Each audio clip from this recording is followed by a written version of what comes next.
From the Alvin and Rosalie Sarachek studio, PBS Kansas presents Hatteberg's People. Another half hour of Hatteberg's People is ready to roll. And here's what's coming up. I feel that God has placed me in this place to be a kind of a tool for what He needs to have done. A noble pursuit that never ends. Helping the poor was a way of life for Gary Wingett. See how he sacrificed his own wealth to serve the less fortunate. Also, just home style here. They just help themselves and they get what they want, and it makes it easier on me. High class and fancy, it was not. But if you didn't mind the informal surroundings, you'd discover that Shirley Coleman could sling hash with the best of them. We'll travel back to 2001 to visit her humble little restaurant. Also, you can't raise butterflies and have any doubt in your mind about God. so fascinated by their metamorphosis, Marrian Gault raised caterpillars in her living room. Discover where she got this love of nature that consumed her life. And we'll have this. In a way, I get to enjoy all the cars because I get to visit them when they're in their best state. Tori Brinkley loved visiting new car showrooms, but had no desire to ever buy a new car. Why? Well, you'll just have to hang around to watch this story from 1977. Hello, I'm Susan Peters. And I'm Larry Hatteberg. Those are just some of the stories you'll see on this journey through time to revisit more of Hatteberg's People.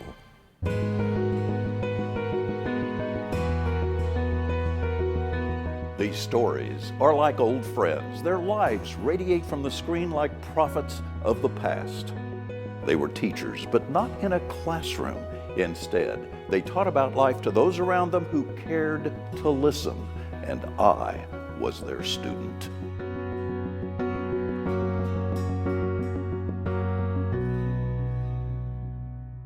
Helping the poor has always been a noble yet never-ending pursuit. Fueled by faith and compassion for others, Gary Wingett worked tirelessly to help provide food and essential services to Wichita's poor. In 1998, he explained just how dedicated he was to that mission. At times, you just need to come here. I think the poor are more invisible in Wichita than in most communities. They often are our next-door neighbor. Two quiet voices hoping to be heard over the din of a robust economy where money flows, yet old problems remain. I feel that God has placed me in this place to be a kind of a tool for what He needs to have done. No problem. Gary Wingett oversees the United Methodist Urban Ministries food, clothing, and health care to the poor. He's a man who lives his work. I made a commitment to my board, and it was a struggle for them that I wouldn't take any more pay raises. These are pictures of hunger we've seen 1,000 times, yet in Wichita, hunger and the need is hidden. Yet every day, every moment, this place feeds hundreds. The problem, unseen by most of us, is here a daily issue. Then when my husband got laid off, we needed food. We have people here that can't wait till they get home to dig into that food bag or food box to eat. I felt low. I felt as if people would look at me funny. We're blessed by having about 450 volunteers. They're real nice here. They don't look at you wrong. Every year, $2 million worth of food goes through this ministry and thousands benefit. Yet the man who runs it once had the power to kill millions as an Air Force officer at an Atlas missile silo. Later, he exchanged the missiles for the ministry. Booster engine shut down.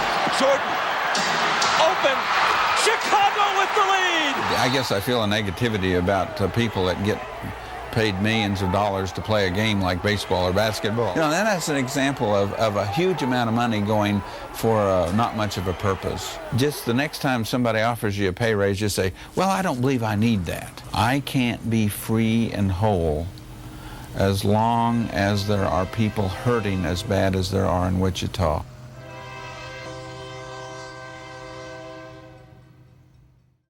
Gary retired from the United Methodist Urban Ministry the following year. He soon went back to work, though, this time in drug and alcohol prevention. He retired from that job after 12 years. But Gary wasn't on the sidelines for very long. Now, at age 88, he serves as pastor of the Furley United Methodist Church. He cannot stop helping. Cannot stop giving. Serving people. Exactly. Oh, we are so glad. Oh, go Pastor Wingett. Yay.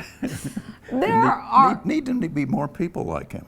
Don't we? Yeah. Don't we? Needs to be a flood of people like Gary. We may be too enthusiastic about it, but I don't think so. I don't think so. I don't think we're too enthusiastic about people like that. No, I don't think so either. All right. There are all kinds of restaurants out there catering to all kinds of people. In 2001, Larry came across a little eatery in South Wichita that was anything but exclusive or fancy. Yeah, but that was part of its charm. Shirley Coleman was the owner and the chef. Well, it's pretty primitive. It was an old filling station, and it was moved in here when K-15 was widened, is what I understand. At 61st Street South and Hydraulic, Shirley Coleman runs this little place. It was sand pits and peach orchards and just a small neighborhood when I first came here. That was 30 years ago. Now there's burgers. Mustard and ketchup? Large and small, and those fried onions. Hello, ladies. You just get it like you are at home. That is, if at home you eat a 3/4 pound hamburger that takes 20 minutes to cook. You can see why it takes 20 minutes to cook our sandwiches. Oh yeah, these are big burgers. Now, it's not fancy. This is the only sign you'll see along the road. There's no jack. It's not even a mom and pop operation. Just mom, no pop. Wait, look. No paint on the wall, a concrete floor. Some call it just a hole-in-the-wall place. Yes, it did irritate me, and then I stopped and thought, well, that's actually what it is. You know, we don't think of that because we've been here forever. You know, just home style here. They just help themselves, and they get what they want, and it makes it easier on me. Ever notice how sometimes we try to romanticize a place like this? Well, Shirley really doesn't. I don't know that I ever enjoyed it, but I guess I did because I've done it every day. I call it more survival. It's just daily. You have something you have to do every day, and you just have to do it. Shirley has severe arthritis and diabetes. But it's this place, though, that keeps her going. Well, you just have to keep plugging away. Just every day you have to get up and go. You have to keep active, or if I wouldn't be here today if I wasn't doing something. In the corporate world, little places like these have no place. Appreciate it. But for one woman on this little Kansas corner, it is her entire life. Till the last dog dies, I'm here. Shirley kept her restaurant going for many years up until her death in 2020 at age 82. Now, her daughter ran it for a while, but now the place is permanently closed.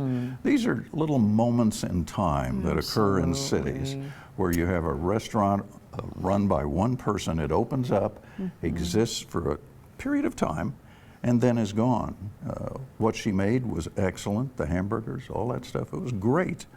But you know, it's not like the modern ones that you see, the McDonald's, the Hardee's, all of those. It's not anything like that. It was just a place that you would stop at and almost be transported back in time. Back in time.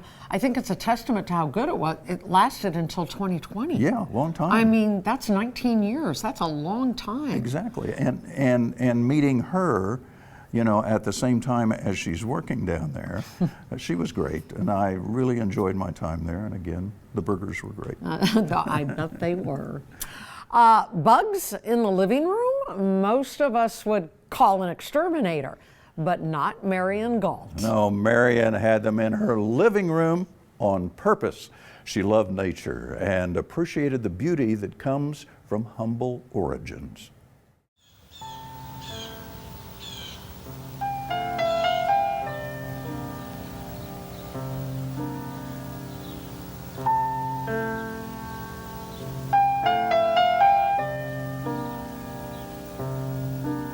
There's a cardinal, a baby.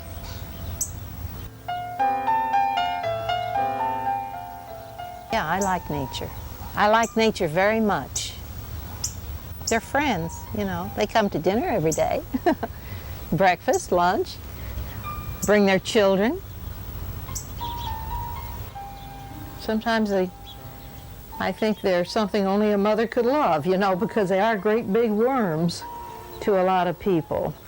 When you look at them with an unprejudiced eye, they're like jewels almost.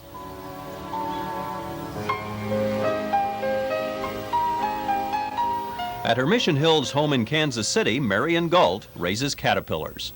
Taught by her mother to be a naturalist, Marrian's living room is alive with these crawly creatures. When you're a caterpillar and you're that size, you don't move fast. It's almost slow motion. Once in a while, I'll come up with 2 or 3 butterflies flying through the living room. And that's not all bad either, you know. And the first question is why? Because usually people, when you are talking about caterpillars, they say, what does a baby butterfly look like? And you say, well, it's a caterpillar is what it really is. And this is where disbelief really sets in. These are redheads. The body's green, but the head is reddish color. They're all endangered. They're on the rare list. Come spring, after the caterpillars have wintered in their cocoons and undergone a metamorphosis, these big green ones will become these winged beauties with a 3 to 5 inch wing spread. And it's the metamorphosis that Marrian finds almost a miracle.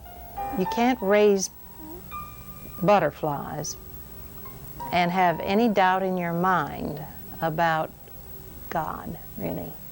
Nor, she says, can you be cynical around butterflies. No, I can't. No.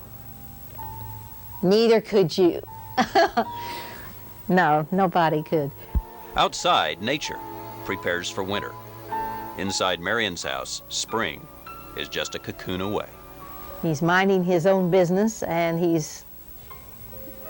doesn't know what he's going to be. He doesn't know that he's going to be anything at all, and he's in for a lovely surprise.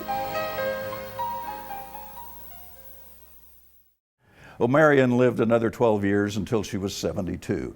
And really, that's all at this point, unfortunately, we know about her. But I will never forget Marrian because she had a great house, lived in a very nice area of Kansas City. Yeah.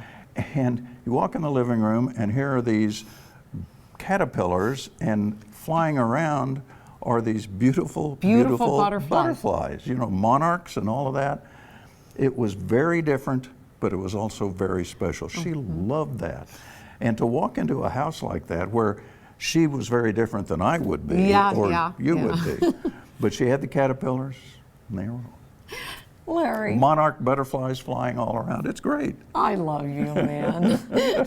Only Larry. No, it was great. I'm sure it was wonderful. She was a special woman. Only Larry would find that person. But I'm so glad you did. But we shared it with everybody. Absolutely, yay. None of us likes to think about it, but half of us who are married are going to have to someday face the death of our spouse. Leroy Spence of Hutchinson was devastated when he lost his wife, but he was able to turn his life around when he started concentrating on others, just as his late wife would have wanted. She is here today. You sure look sharp. Thank you. You look really sharp. Extra special sharp today. Leroy Spence is making his twice-weekly trip to bring treats and smiles. I know. Hey. How's it going this morning? Pretty good. Good. His visits bring him to the Hutchinson Medical Center, where many of those he sees are in the oncology unit. Yeah, I'm here again. I just don't leave, do I? No, that's all right. I get to see. Oh, look at your treats today. Leroy calls this his mission. What'd you put in between these? But it didn't happen easily. His daughter Susan Balding of McPherson explains. After Mom passed away, Dad really felt like there was no purpose in life anymore. They'd been married 64 years, and so he had lost a big part of himself. Leroy's wife Darlene had bladder cancer and took treatments at the center. She was always friendly and outgoing, and she too brought treats to others in the unit. They were close, Leroy and Darlene, but the cancer eventually won, and Leroy was lost. And so I kept saying, hey, Dad, you're here because there's a purpose. God has you here, so He must have a purpose in mind. And so one day, someone came up to him and said, how about you helping out those treats at the medical center and passing out those treats? My mom used to do that when she was taking chemo, and so Dad took her place. First, once a week, then twice a week. Through that simple effort, he found his mission, and the hugs began to find him. Your ties are always so wonderful. I just love it. I just enjoy all the people that they seem to enjoy having to come around. He's my sugar daddy. He comes around and brings me sugar all the time. So. Line up, girls. Right around here. How are ya? I hope I got something. I saw you Sunday. Line up, girls. It just gives you a good feeling that everybody's waiting on you when you get there. Working now with Victory in the Valley, he spends hours getting the treats ready at his home, knowing what each person likes. He spoils us. Packing the chips and chocolates with care. I'll have this one. He's doing exactly what his wife Darlene would have wanted him to do. I like your tie. Yeah. You got her sweetened for the day. Yeah. As long as I can keep going now, I'm going to stay with it. Well, that was in 2008. Leroy lived another 6 years to be 92. And I would guess that he lived that long because he was doing something very important to help other people. And it would also probably have been his wife's wishes. Absolutely. And he got satisfaction out of helping other people. Sure. And there's not much more you could want out of life. No. I'm very happy he was able to do that for so long, and so are others. Little moments. Yep. Thank you, Leroy.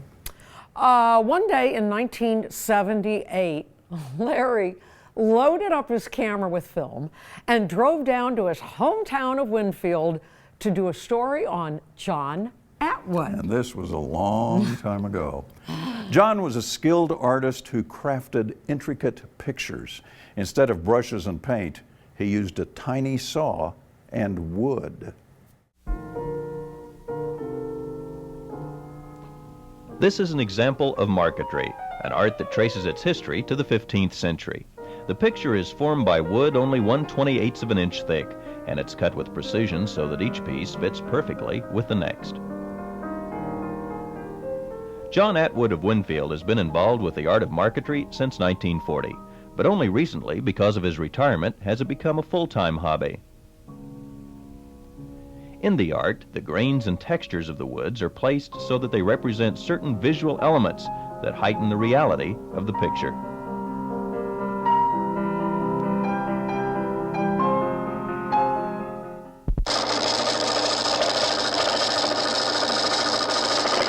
Last year, Atwood completed 56 pictures. It is a slow and exacting process and requires infinite patience. When you're working with small pieces, of course, it takes considerable patience, but when you like to do something, why, I guess patience doesn't really make any difference. Working from a drawing, each tiny piece is painstakingly matched to form the picture. Many people dread retirement, but not John Atwood. Oh, no, I sure don't. I'm having the time of my life. In fact, I don't know how in the world I'm going to live long enough to make everything that I want to make. Really, I really don't. It's just great. I have a lot of fun, and I spend a lot of time out here. In fact, the wife has to call me in sometimes. In this picture, 17 different woods are used. Some of the more prominent woods are primavera, which the sky is mostly made up of, and this is white ash, the water, and this foreground here is made of Carpathian elm burl. I really enjoy it. I don't know how to say it other than it's just a lot of fun. Marquetry, the art that requires expertise, years of experience, and patience, but yet remains fun for people like John Atwood. This is Larry Hatteberg. Now, John died in 1996. He was 87 years old. He was also the father of Charles Atwood, who was in my class in high school. No way. Yeah, and that's how I learned about Charles's father. Yeah. And it's tough to do. It's called, as you saw in the film, it's called the art of marquetry. Not a lot of people do it because it's so intricate, but it's beautiful when it's done right. Beautiful. I'd never heard of it, but it's Now you so have. interesting and gorgeous. Marquetry. Marquetry. Okay. That's right. A lot of people, especially guys, are car nuts. Well, Tori Brinkley was one of them, but with a difference. Yeah, every year Tori admired craftsmanship and the beauty of the new models when they came out. But it was a waste of time for any salesman to try to sell him one. Here's the story from 1977. For the last 24 years, the new model automobiles have not escaped the interested eyes of Pastor Tori Brinkley of the First Mennonite Brethren Church. His first love is serving God and the needs of his congregation, but like the rest of us, he has to have a hobby. His is the automobile. Now, it's not what you might think. He feels the car is little more than a method of transportation. Brinkley says automobiles would be perfect if they weren't invented by man, built by man, and then driven by man. God, Brinkley says, is the only one who has ever been able to create something perfect. But he always visits the new car showrooms year after year. And to top it off, he's never owned a new car in his life. Well, it's not really a priority of my life to want to buy something like a car.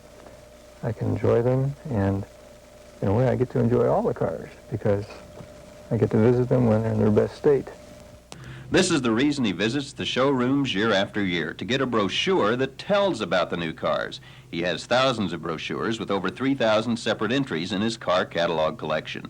They describe over 85 makes of cars from not only this country but from many foreign ones as well. Brinkley began collecting car brochures in 1953 when his father took him to the Chicago Automobile Show. Everything from a 57 Mercury to the Excalibur is represented.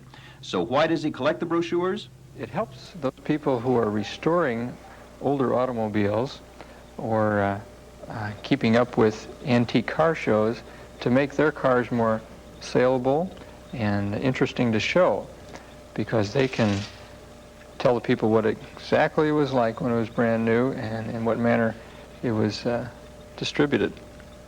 This brochure is a 1961 Fossil Vega, one of the luxury cars produced in France. This gorgeous car, for a Frenchman, interestingly had an American Chrysler engine under the hood. Probably a brochure like this today would sell for no less than $15 to $20. So car salesmen don't spend a lot of time trying to sell this man a new car. Remember, he's just interested in the brochures, which unfortunately don't carry a very large sales commission. This is Larry Hatteberg. Now, a year later, Tori moved to Spain, where he served as a missionary for 12 years. Then he returned to the U.S. and went to work for a car dealership in Boulder, Colorado. Now, Terry has also continued to collect car brochures and has become well known as an automotive historian. He now divides his time between volunteering at the Forney Transportation Museum in Denver and doing church work. Tori went to the same church I did, and that's how I got to know him, was through the church. Really? Very, very nice, quiet guy, and you would never know that he had all of this stuff going on with all cars. The stuff. You know, it wasn't the thing that you would think about. But anyway. And he's still involved. He volunteers for the Transportation Museum. That's it. I love that. Isn't that great? I love that. He's happy. Okay, Larry, I just got to say, the ones from 77, 78, 84, they're my favorite ones. They're total escapes. They are. Escapes from reality, and we all need a little bit of that this day and age. That's right, and that's why I shot them, because when I was shooting them, I was escaping from reality. Yeah, you're right. You're So, right. you know. I'm so glad you saved them. They've got another go around somewhere in life. Somewhere. Oh my! What a gift to Kansas! Well, what a gift! It's great history. That's it for this week. Hey, why don't you send us an email? The address is hattebergspeople@kpts.org. Thank you so much for watching. I'm Susan Peters. And I'm Larry Hatteberg. Great to have you with us today. We'll see you again soon.